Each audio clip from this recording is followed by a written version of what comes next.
Lee once said that if anyone cared to understand her life, they should look at her work, because it's essentially a diary of what was happening.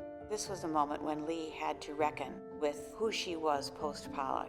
In painting this Earth Green series, one imagines that Lee was excited and happy, maybe listening to music, maybe dancing around the room. But in fact, she herself was surprised at how they emerged and kind of the light quality that they had, because she was so sad, so grief-stricken, that she really couldn't see through her tears while she painted it.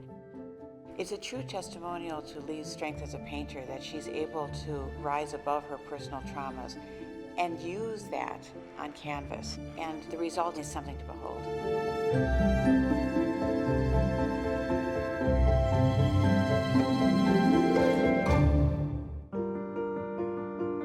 In 9th Street Women, the story I tell isn't the story of the wives of artists or the women's auxiliary beside the men who worked in the abstract expressionist movement. These weren't daughters of the revolution. They were soldiers in this particular revolution, and they worked with the men as equals. When I began imagining where I would start this book, I thought I would start it in 1941, because that's when Lee Krasner met Jackson Pollock and their relationship began. But in researching Lee, I realized that she was such a significant person before Pollock ever appeared on the scene.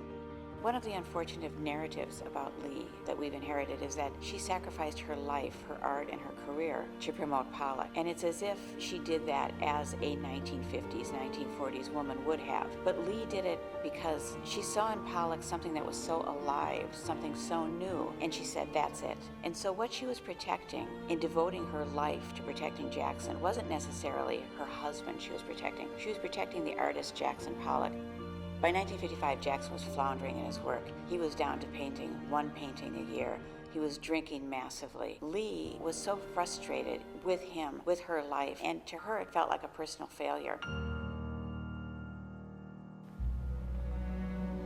So by 1956, they were at a very difficult place. He had met a young woman, and he started carrying on a blatant affair with her, and Lee was absolutely mortified. And so she went into New York and talked to Clem Greenberg and said, what do you think I should do? And he said, get out of town, go to Paris.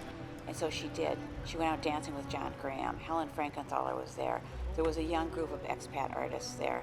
And she really came back to life. And she wrote Jackson some really moving letters saying she wished he was there with her. So just when she had reconciled how she could go back to that life, she got a call the morning of August 12th. Clem Greenberg called to say that Jackson had killed himself in a car accident.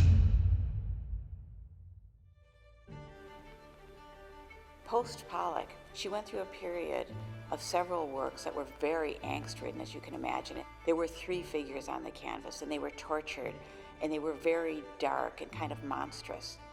And after that, Lee began a series that would be really, it would be easy to think that they were a rebirth, a kind of post-Pollock, a Lee coming out. And in some sense, they probably were. But actually, it was a new source of inspiration that Lee had found. Lee moved her studio out to Pollock's barn. She had been working previously in a very small room on the 2nd floor of their house. She finally had the space she needed to express herself, to spread her arms wide, to grow her canvases as big as she wanted them to be. And so with that kind of freedom, Lee went wild in a series she called Earth Green.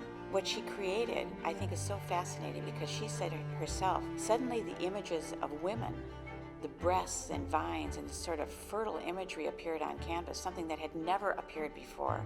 And so these were the first paintings that really reflect Lee Krasner, the mature artist. And it was exuberant, and it was huge, and it was dancing, and it was wild, and it was a shock to her as much as anyone else. And when Lee was on a roll artistically, she would kind of lock herself in her studio. And her friends really never knew what she was up to, but just that she was working. And at the end of this series, when she emerged from it and started showing people, they were blown away. In fact, Clem Greenberg offered to give Lee a solo show after seeing this, and it was the first time he had made that gesture toward her. And the fact that he saw in these works something so tremendous that it warranted a show is a real testimonial to just how far she'd come. In Earth Green, Lee did a number of paintings in various sizes, all sort of the same motifs. Sun Woman 1 is an 8-foot by 6-foot painting, and it is as if Lee Krasner harnessed the power of the sun out in her studio in Springs. She grabbed it and she threw it on canvas, and it bounces back at the viewer. And the expression there is one of absolute joy. It's a contagious kind of feeling that you can feel as your eye travels the canvas.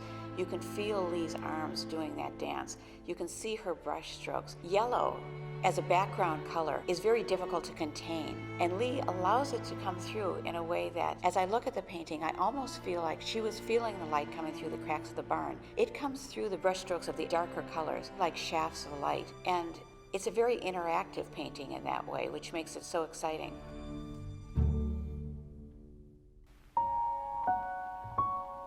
It was one of the paintings she did around and in preparation for what's arguably her masterpiece. And that was a work Lee did called The Seasons. And it's a 20-foot painting. It's in the Whitney collection. It's like a sheet of music where she brings the viewer along on this journey, a journey of movement, a journey of light, a journey of dance, a journey of her discovery of her own nature and of her role in nature. John Russell, the New York Times critic, called it one of the most important American paintings of its era. Willem de Kooning, who had a real competitive streak, said that this was when he recognized that Lee had truly arrived. At the time Lee did her Earth Green series, she had the show at Martha Jackson, and then that was it. People didn't buy Lee's work.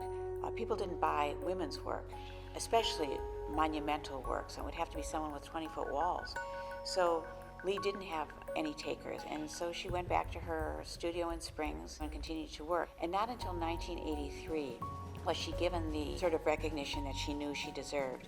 She became the first woman to get a retrospective at the Museum of Modern Art. It opened in Houston in '83, and finally she saw her works beginning to end. When the show opened at MoMA later that year, the crowds lined up outside to get in. Lee wasn't there because she had died that spring, and she was buried next to Jackson.